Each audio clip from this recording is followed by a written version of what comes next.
हवेली में शादी की तैयारियां जोरों पर चल रही थी। हर तरफ खुशियों का माहौल था, लेकिन इन खुशियों के पीछे एक ऐसा रहस्य छिपा हुआ था जिससे अनु की जिंदगी पूरी तरह बदलने वाली थी। पिछले कुछ दिनों से हवेली में लगातार अजीब घटनाएं हो रही थी। कभी रात के अंधेरे में पायल की आवाज सुनाई देती, तो कभी बंद कमरे अपने आप खुल जाते।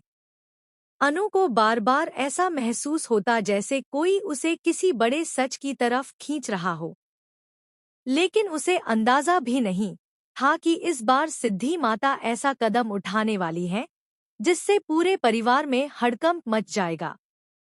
उसी सुबह सिद्धि माता अचानक हवेली पहुंचती हैं। उन्हें देखते ही घर के सभी लोग हैरान रह जाते हैं। सिद्धि माता के चेहरे पर हमेशा की तरह शांति थी, लेकिन उनकी आंखों में इस बार एक अलग ही गंभीरता दिखाई दे रही थी। ऐसा लग रहा था जैसे वह किसी बड़े फैसले के साथ आई हो। घर के सभी लोग उनका आशीर्वाद लेने पहुंचते हैं।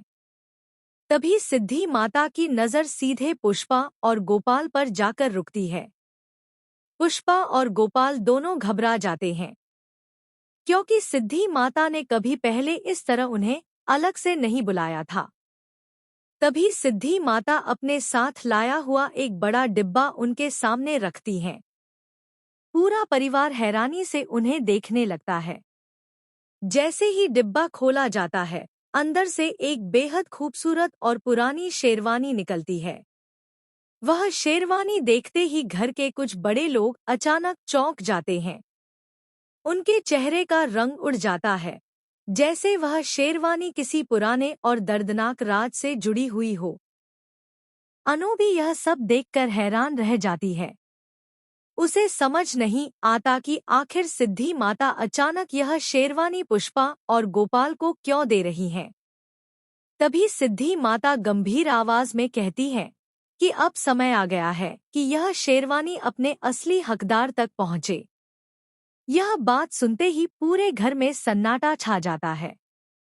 अनु की बेचैनी बढ़ने लगती है, क्योंकि उसे महसूस होने लगता है कि यह शेरवानी सिर्फ कपड़ा नहीं, बल्कि किसी बड़े रहस्य की चाबी है।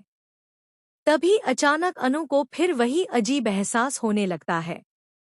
उसकी आंखों के सामने कुछ धुंधली तस्वीरें आने लगती हैं।